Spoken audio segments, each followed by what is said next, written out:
The lateral raise is a popular shoulder exercise that targets the lateral side deltoid muscles, helping to build width and definition. To perform it correctly and safely, follow these steps. 1. Start position. Stand tall with your feet shoulder width apart. Hold a dumbbell in each hand at your sides with a neutral grip, palms facing your body. Keep a slight bend in your elbows and maintain a straight but relaxed posture, engaging your core. 2. The movement.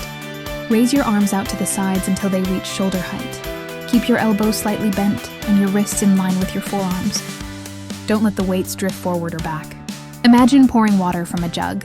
The slight tilt helps activate the lateral deltoids. You control the descent, lower the dumbbells slowly, and under control back to the starting position. Avoid using momentum. This exercise is about precision, not speed. 4. Breathing. Exhale as you lift the weights and inhale as you lower them. Tips for good form.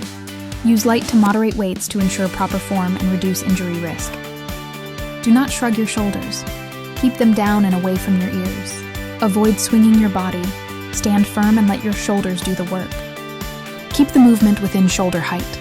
Going higher can strain the joints. Common mistakes. Using too much weight, leading to poor form or momentum. Lifting the dumbbells too high.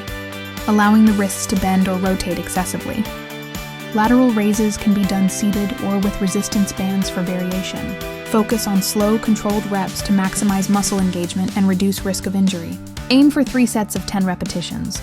As part of a balanced shoulders workout, please check my next video.